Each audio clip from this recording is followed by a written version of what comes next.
اختصاصی کانال ریمیکسام.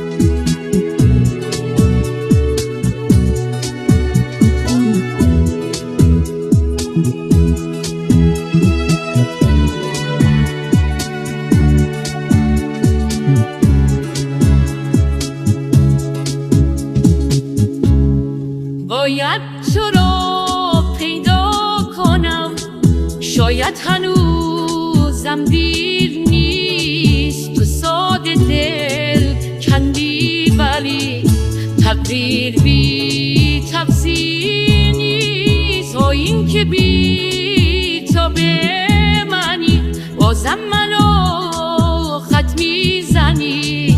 باید تو را پیدا کنم، تو با خودت هم دشمنی.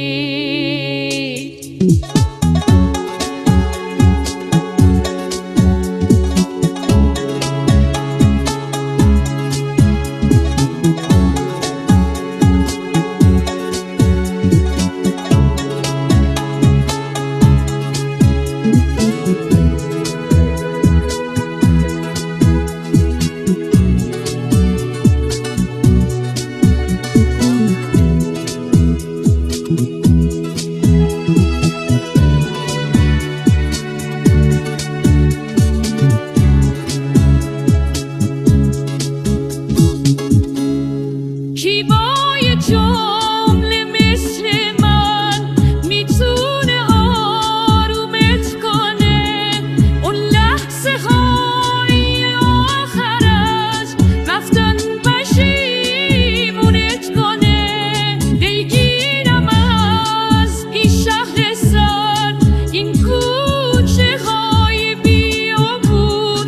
وقتی به من فکر میکنی حس میکنم از راه دور. آخر یه شب این گریه ها سوی چشامو میبره.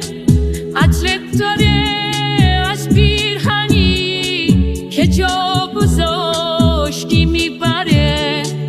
باید تو را پیدا کنم، تر نشی. راضی به مومن بودنت حتی از این کمتر نشی.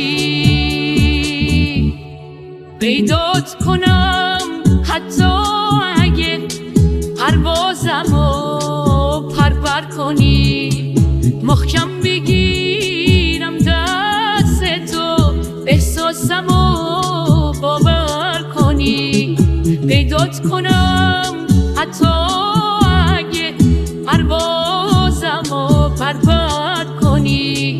محکم بگیرم دست تو، احساسمو باور کنی. باید تو رو پیدا کنم، شاید هنوزم دیر نیست. تو ساده دل کندی ولی تقدیر بی تفسیر نیست. باید تو رو پیدا کنم، هر روز تنها تر نشی. راضی به با من بودنت حتی از این کمتر نشی.